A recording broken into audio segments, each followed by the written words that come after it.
Boo, acolytes. How Marxism took over gaming industry. The gaming industry. Now, I personally not a fan of Smash JT or Ryan Roger. Okay, fair enough. Irrelevant. I personally don't watch them because, well, not my kind of content.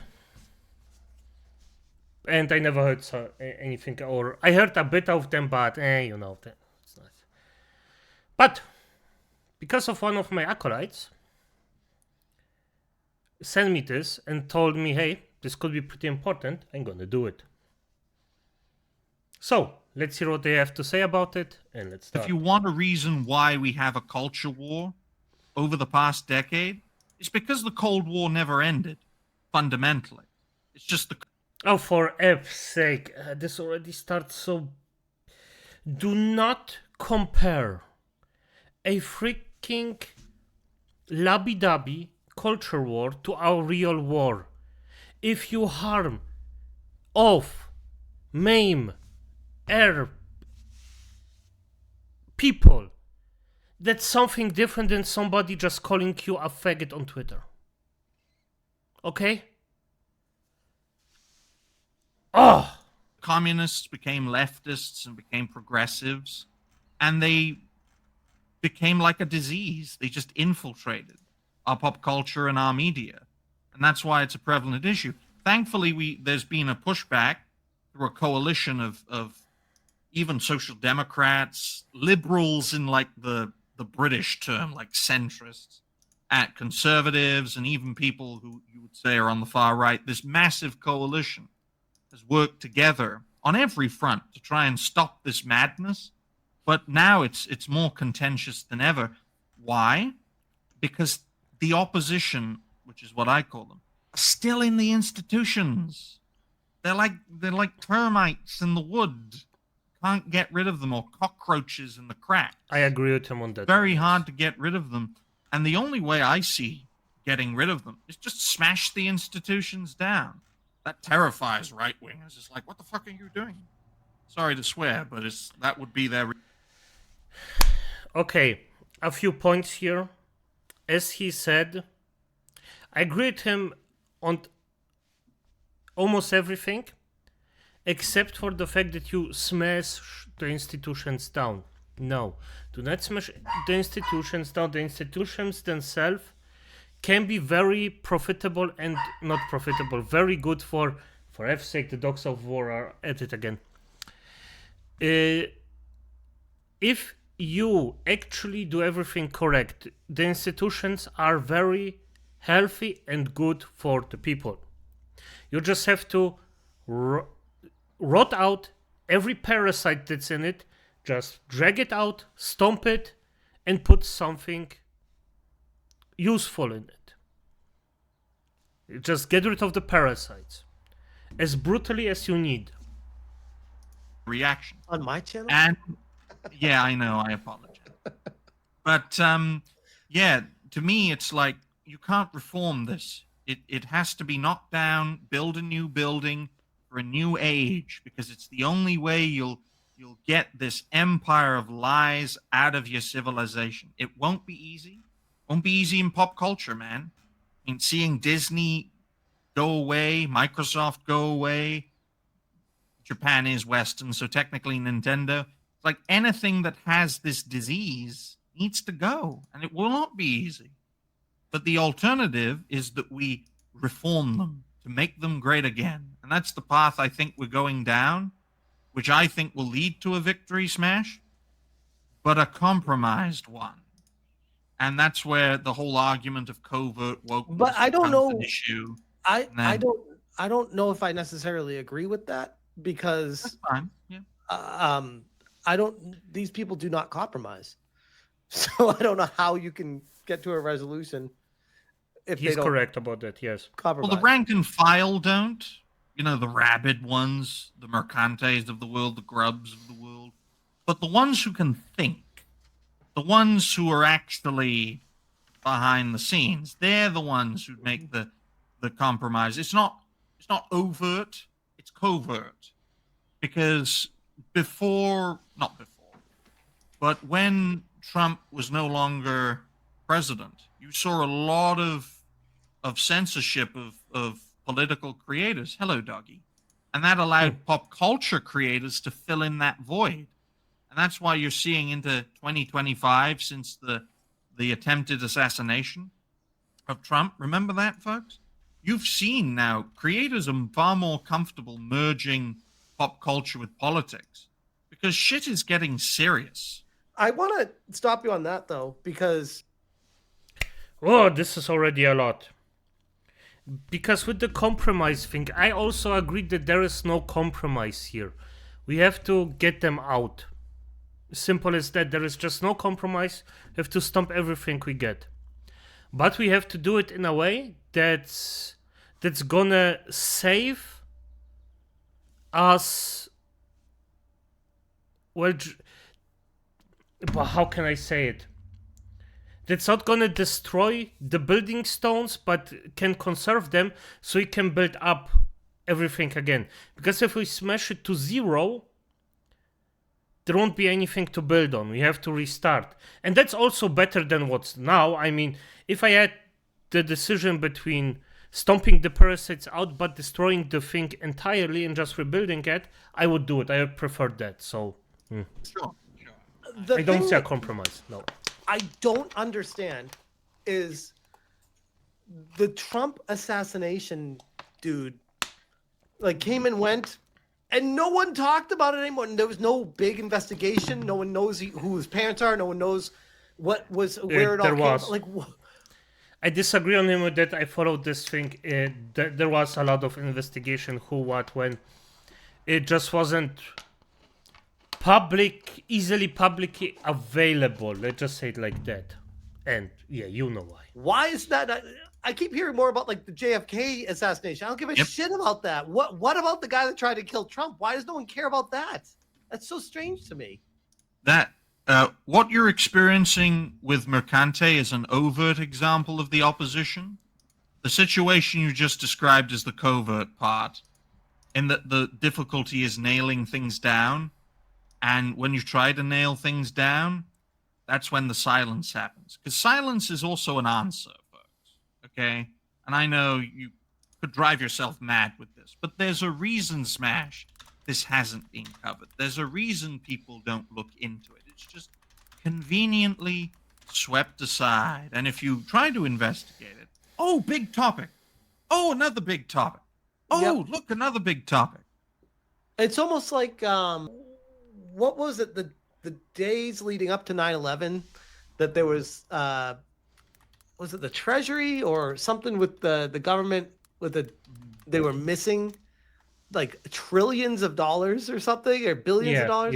Yeah. And then 9/11 happened and it was like a completely different news story. Now 9/11, no one gave a shit about that. It's like, that's a curious timing for that to happen. And then no one ever went back to talk about the missing money ever again after that, which is why, and I've seen even creators do this. If you don't want something to be a topic of the day, you cause a big controversy, which causes a new topic of the day. Mm-hmm. A lot of my, frame of reference, folks, is my creator journey, lessons from history, and what I've learned over the years. And Speargate was, a direct sampling of that situations, because there were those who spoke up for me, there were those who were hostile to me, and there were those who stayed silent. Now, looking back, it's nice all round to look back, and to me, I still stand by what I said, and I think everyone should. Fair enough.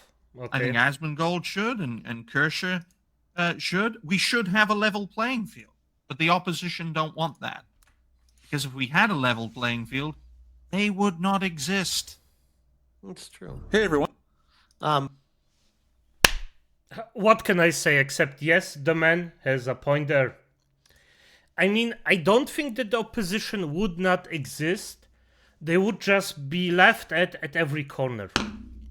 Everybody would just say, yeah, you stupid mother effer. Just shut the F up and get out. But now I'm just doing some research here on the $2.3 trillion missing. Rumsfeld, Donald Rumsfeld talking about it on September 10th, 2001. And now I see a whole bunch of articles saying, no, this isn't true. AP News, no. Reuters, no, this is false claim. And I'm like, are they running defense for this now? You don't know who to trust. That's the other issue. That's the other big problem, because I think during the Cold War, we could trust our institutions. Yep. After it, even in the 90s, and I know everyone loves the 90s, but after the Cold War, it's like all the sleeper agents woke up. And it's like, shit, we're on our own. And now we don't have our masters telling us what to do, but we've still got to advance the cause. That was the point I was making when you weren't here. It's like Captain America. You know that film with Hydra? Yeah, it was The Winter Soldier. That one. About Hydra being this cancer that grew inside S.H.I.E.L.D. The parallels between that. Yeah, the parallels between pop culture and fiction to our own reality in the West, it's scary. It is. It is. And you don't know who to trust. You don't know what to even believe. Fair enough. And there's a video that I saw about a year ago now, and I've referenced it before, and I think we brought it up. I've never showed it up on the channel, but it was back in, I think it was the 70s or the 80s. There was this video of a CIA agent talking about how you would try to take capitalism down.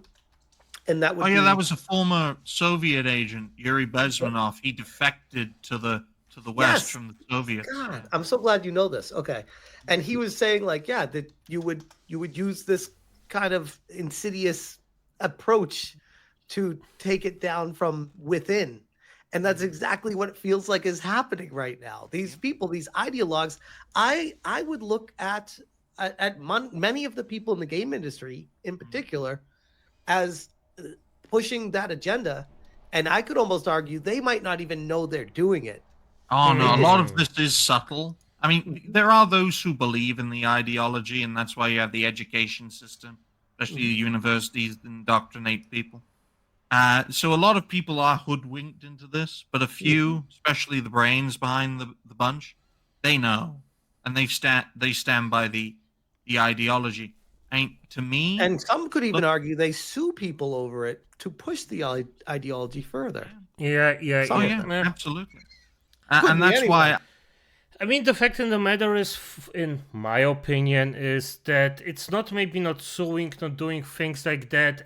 It's bullying. It's just pure, unfiltered bullying until you get what you want.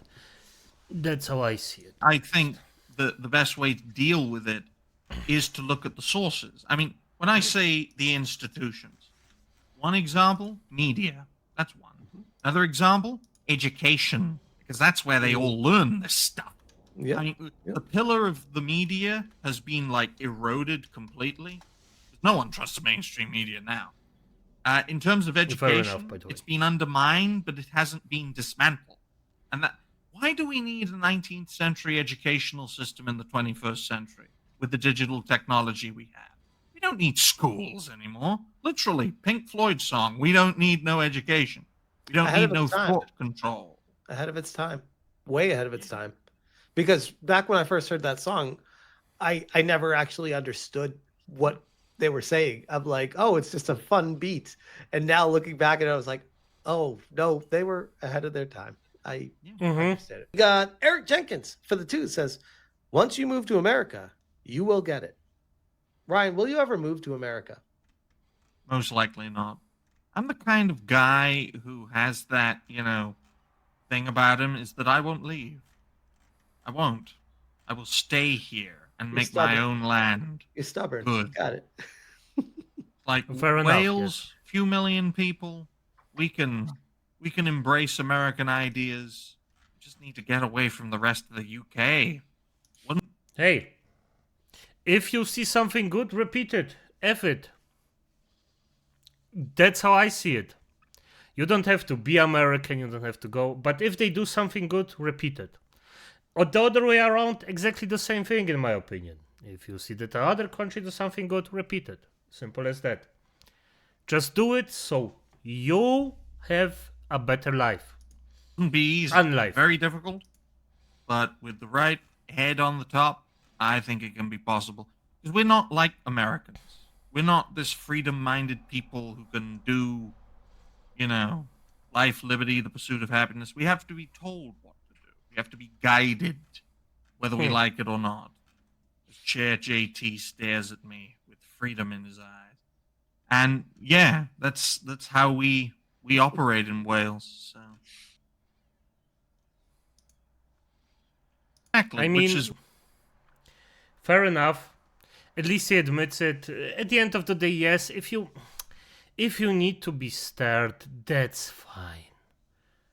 That's fine. Just look for someone who actually tries to do good things, tries to do something that's actually positive in your life. No, not everybody has the, how's it called? The passion to actually move forward and do his own stuff. If you're a follower, you're a follower. I prefer not to, but if you are a person like that, fair enough. Just follow me.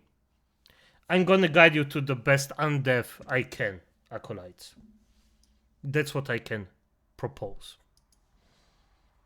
It's gonna be effing awesome. But as it is, acolytes, I think that's enough. Yeah. It's basically everything said. Half on half with the agreeing or disagreeing thing. But he also speaks a lot of truth about it. So, that's that. Good night.